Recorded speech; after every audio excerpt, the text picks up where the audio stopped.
If you could have any kind of animal for a pet, what would you choose? I get asked this question a lot. I was always partial to cats myself. I still am, but there are so many kinds of animals. And when I was growing up, we couldn't just go out and buy a pet whenever we wanted one. No, sir. Sometimes a wild animal would make its way into our yard, and then we had to take care of it. When I was about 12 years old, we had a raccoon. He'd come around every evening right at sunset, just as reliable as the sun going down. He'd come and sit on our porch steps and beg for food. Then he'd waddle off into the bushes and eat his fill. Well, it wasn't long before he started coming inside the house. He liked the dog food we had for some reason. So then we had to keep him in our basement. We made a little den for him down there with towels and blankets and some old cardboard boxes. But after a couple of months, my parents decided he needed a better home. So they took him to a wildlife sanctuary where I'm sure he lived out the rest of his days, feasting on other people's garbage. That same year, I think it was, we also had a squirrel living in our house. He came in through an open window and scurried around on the floor until he found a hiding spot behind the washing machine. At first, he was pretty scared of people, but then he got comfortable enough that he'd come out and beg for nuts. Just like the raccoon, he eventually started coming around at the same time every day, usually late in the morning, then again in the early afternoon. It was almost like clockwork. He'd get his nuts and then run back to his hole. For a while, it was fun to see him scampering around the floor, but then he started chewing on things and making holes in the walls with his teeth. So my dad set a trap and took him out into the woods behind our house and let him go.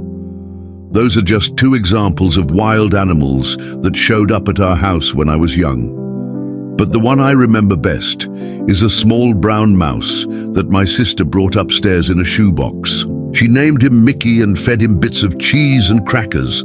I don't know how long he lived with us, but I do know that he eventually disappeared. One day he was there, begging for treats and running around the house, and then the next day he was gone. My sister was heartbroken, but I told her not to worry. I said, I bet Mickey has a whole family waiting for him out there in the big world. Just wait till next winter and you'll see him again. Sure enough, that same winter, we saw a mouse dart across the floor and hide behind the refrigerator. My sister gasped and said, "There's Mickey." And I knew then that she was right. Wild animals belong in the wild, no matter how cute or funny they are. As a kid, I thought my parents were the wisest people in the world. They seemed to know how to fix anything and solve any problem, and when I was scared or confused, they always knew what to say. I still think they're some of the wisest people I know, but now I understand why. They didn't have all the answers. In fact, they often admitted when they didn't know something. Instead, they observed the world around them, talked to other people, and tried to figure things out. I know that because I used to watch them doing those things. I used to see them talking to neighbors, exchanging recipes and stories over cups of coffee. I used to see them reading books and newspapers, studying maps and road signs, asking questions at the hardware store, helping lost tourists find their way.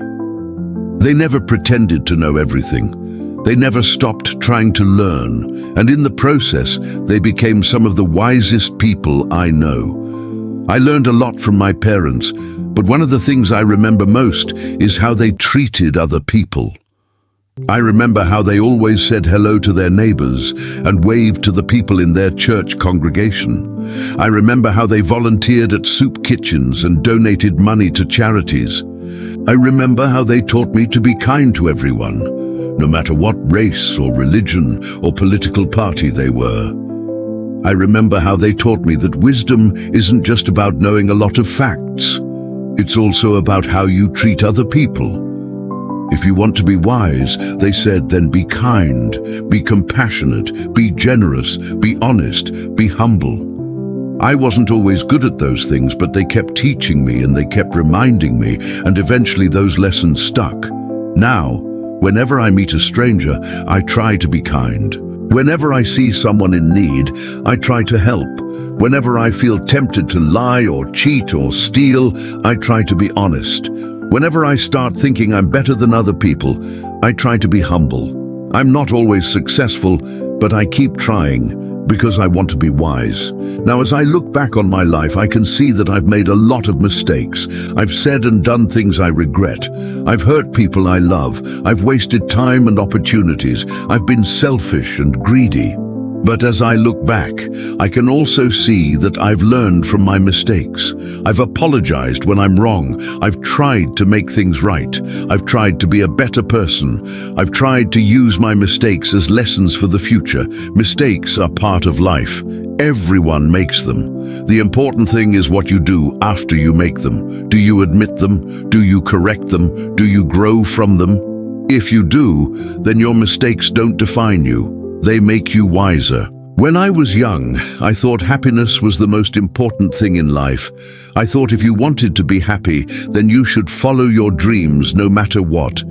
I thought you should never give up on your hopes and desires. And for the most part, that's true. You should never stop dreaming. You should never stop hoping. But there are times when it's wise to give up. When you realize that what you want isn't good for you.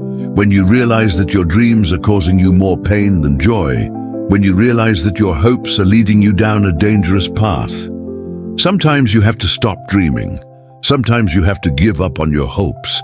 Sometimes you have to face reality and make a decision to change your plans, to change your goals, to change your direction. Giving up doesn't mean you failed. It means you're wise enough to try something else. Giving up doesn't mean you're a quitter. It means you're brave enough to start over. There's a lot of talk these days about following your dreams and doing what you love, and rightly so. But there's also a need for balance. Sometimes you have to wake up and face reality. Sometimes you have to be willing to walk away from what you thought you wanted, because what you thought you wanted isn't what you really want. That's not always easy to see, but when you do see it, it's wise to give up. I've seen a lot of changes in my lifetime. I've seen new inventions, new technologies, new ideas, new movements, new attitudes. Some of those changes have been good. Some of them have been bad. Some of them I didn't understand. There's a lot of talk these days about how fast the world is changing, how everything is different now than it was before. And that's true. The world is changing faster than ever before. But here's something to remember. Change isn't always a bad thing. Change isn't always something to fear. Sometimes change is necessary. Sometimes change is an opportunity to grow, to learn, to improve. The trick is to keep your mind open to change. Don't cling to the past. Don't resist the future. Embrace change. Be flexible. Be adaptable. Be willing to learn new things. Be willing to try new experiences. Be willing to become a new person. If you're not willing to change, then you're not wise. Change is the only constant in life. Everything changes. Everything eventually ends and something new begins. That's just the way the world works. But if you understand that, then you're free. You're free to enjoy the present moment. You're free to savor the memories of the past. You're free to welcome the possibilities of the future. You're free to embrace change.